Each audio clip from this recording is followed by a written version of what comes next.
Hello, class. This is your friendly neighborhood professor, Toto, just like the dog in The Wizard of Oz, pulling back the curtain on the liberal lies.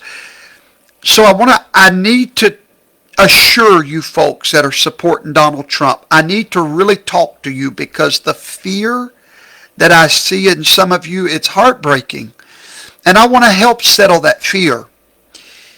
There is a process that is working. If you've ever been out by the ocean and you watch the ebb and the flow of the waves coming against the ocean, when the waves come in, they crash, and the waves are dramatic. They look dramatic. But then those waves disappear, and what's left? The bedrock, the stone, is still standing solid. Ladies and gentlemen, God divinely gave this nation a document called the Constitution. And the Constitution does not watch CNN. It doesn't watch any of the lamestream media. It don't even watch Newsmax. The Constitution doesn't watch OAN, the conservative side or the liberal side. The Constitution does not sit up at night browsing the channels of the TV to find out the mood of the people. The Constitution doesn't care about the mood of the people. The Constitution doesn't care about the will of the people. Let me say this to you. The Constitution is greater than the will of the people. The Constitution was written to protect society from the will of the people. When the Constitution was written, they knew that societies not only evolved, but they also rotted from within. So they created the Constitution in case this thing rots and falls apart. And that's what it's doing in our day. It's rotting and it's falling apart. But thanks be to God, as society is falling apart, that bedrock, when the waves get through crashing against it, it's still back there. Now what is it doing? It's preparing for a showdown in about 28 days, I believe.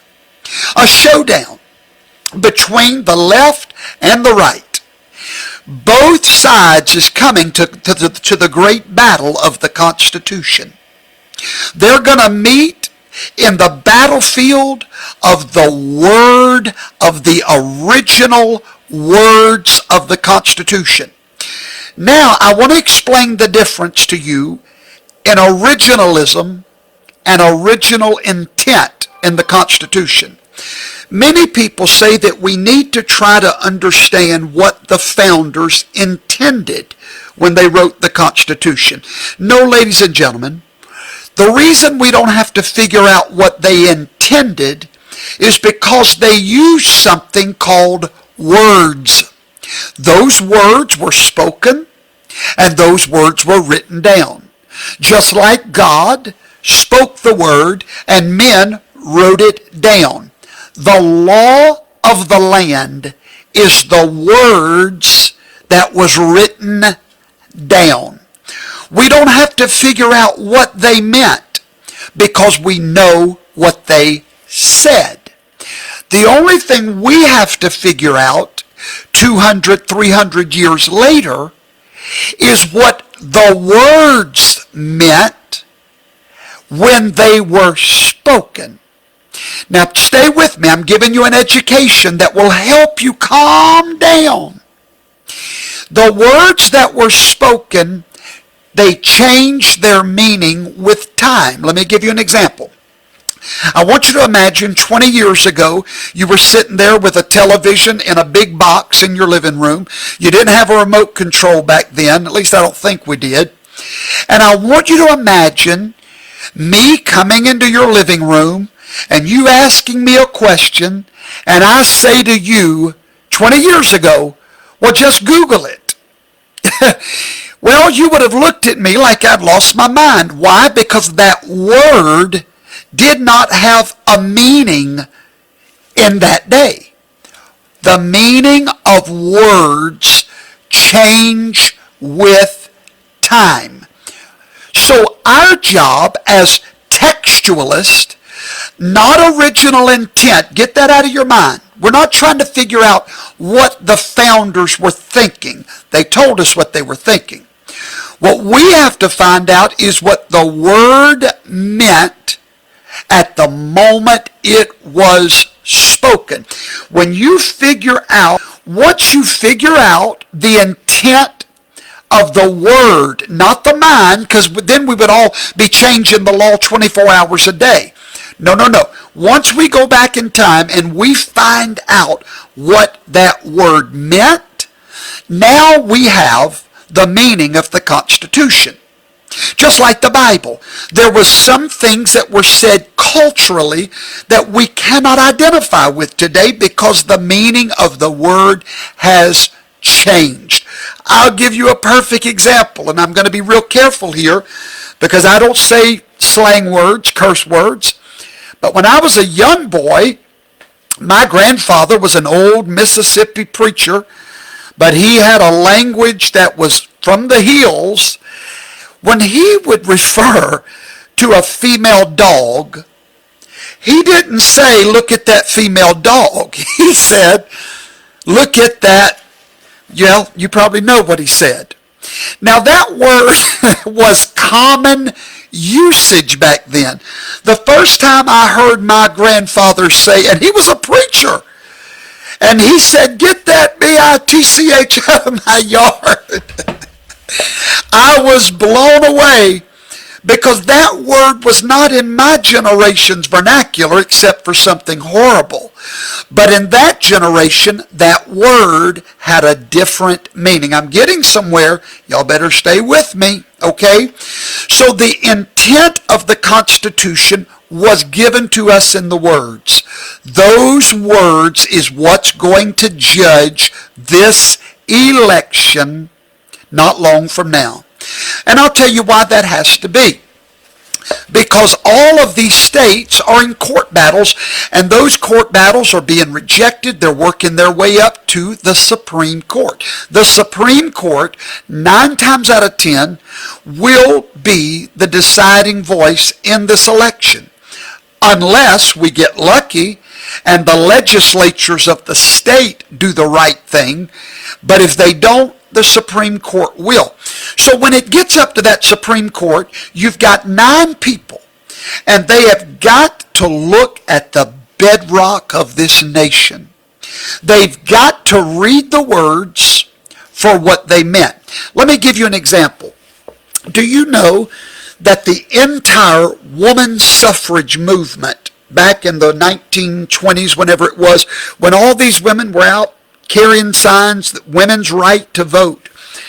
Do you know they didn't have to do all of that because they already had the right to vote? It was in the founding document that all men are created. Now the word men is a euphemism for mankind. All men were created equal before God. So in that one line, Justice Scalia, I love what he said here. Justice Scalia said they always had the right to vote. They didn't have to do anything but go to court and prove that that was the original meaning of the word man when it was spoken by the founders. So, ladies and gentlemen, we're going to court. When we get to court, you and I, those of us on the right and those on the left, we are going to face that old document, and it's got a plan laid out to what to do in case we cannot get all of 270 certified electoral votes, or in case there's such a flagrant display of fraud, then that vitiates everything, the whole election. Folks, trust the process. There's some people about to be so surprised. I'll never forget when Judge Kavanaugh was standing before the Senate. I will never forget so many instances, the impeachment that fell to the ground. Do you know why it fell to the ground? Not because of a lack of emotions. There was emotions everywhere. But because it had to face that document that has stood the test of time. Ladies and gentlemen, mark my words. The courts are bound by the words written, not their intent. That is why God's word is the same way. The words will never change. Once we figure out the meaning of the word, then we understand our Constitution. So listen, I need you to do me a favor. If you're not my friend on Parler, get over there. I'm Brother Vaughn, spelled out completely. Mewe, Shane Vaughn 1. YouTube, First Harvest Ministries. We have millions of new followers that are following us because they love truth. In this ministry, First Harvest Ministries, we pull back the curtain on religious lies and political lies. And here's the biggest lie of them all. That there's a war between the right and the left. No, there's not. The right and the left are going to fall down and surrender to the words of that old document, just like the waves of the crashing sea when they hit that bedrock. It surrenders and falls apart. This whole thing will fall apart with the law. That's the beauty of this nation. We are a nation of law, not of men. We're not a nation of the right or the left. We're a nation of the law, and both the right and the left surrenders the moment it hits the law. So hang tight. Trust the Constitution.